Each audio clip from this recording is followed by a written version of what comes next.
ఒక end positive ఇచ్చుకోవచ్చు, ఒక ఎండ్ నెగిటివ్ అలా. ఓకే, ఎల్ఈడీని ఇలా సెట్ చేసుకున్నాం. తర్వాత రెసిస్టర్ని మీకు యూజ్ చేస్తున్నాం. ఈ 9 volts బ్యాటరీ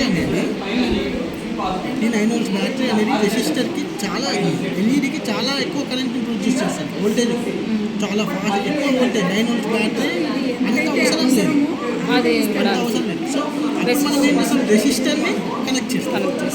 రెసిస్టర్ని అపోజ్గా కనెక్ట్ చేస్తాం. ఎందుకంటే ఎంత కావాలో అంతే పంపిస్తాం. అలా డైరెక్ట్ పంపిస్తే బల్బ్ ఎగిరిపోతుంది. ఇలా డైరెక్ట్ చూడండి, మీరు ప్రాక్టికల్గా ఎగిరిపోతుంది. నేను చేశాను కదా, అలా అయిపోయాక మీరు కనెక్ట్ చేశారు కదా. ఈ పాజిటివ్ ఎండ్ నుంచి ఒక ఎండ్ తీసుకోవాలి. ఈ ఎల్ఈడి పాజిటివ్ ఎండ్ నుంచి ఒక ఎండ్ రెసిస్టర్ ఎండ్ కనెక్ట్ చేయాలి. పాజిటివ్ ఎండ్కి కనెక్ట్ ఎందుకు చేయాలంటే, ఎల్ఈడి పాజిటివ్ ఎండ్కి రెసిస్టర్ని ఎందుకు కనెక్ట్ చేయాలి అంటే, పాజిటివ్ నుంచి నెగిటివ్కి కరెంట్ అనేది ఫ్లో అవుతుంది. సో పాజిటివ్ నుంచే ఫ్లో అవుతుంది కాబట్టి ఈ రెసిస్టర్ నుంచి ఫ్లో అవ్వాలంటే పాజిటివ్ ఎండ్ నుంచి వెళ్ళాలి. సో ఎల్ఈడి యొక్క పాజిటివ్ ఎండ్కి రెసిస్టర్ ఎండ్ సెట్ చేశాం, ఇంకో ఎండ్ ఒక దగ్గర ఫిట్ చేశాం. ఇది క్లియర్.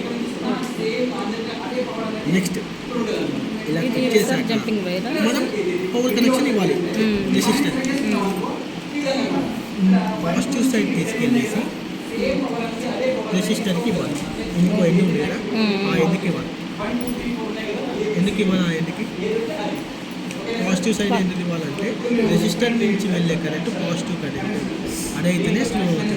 ఇంకో ఎండ్ నెగిటివ్ ఎండ్కి బ్యాటరీ నెగిటివ్ ఎండ్ ఇచ్చేసాను. ఇప్పుడు మీకు అన్నీ తీసేస్తాను.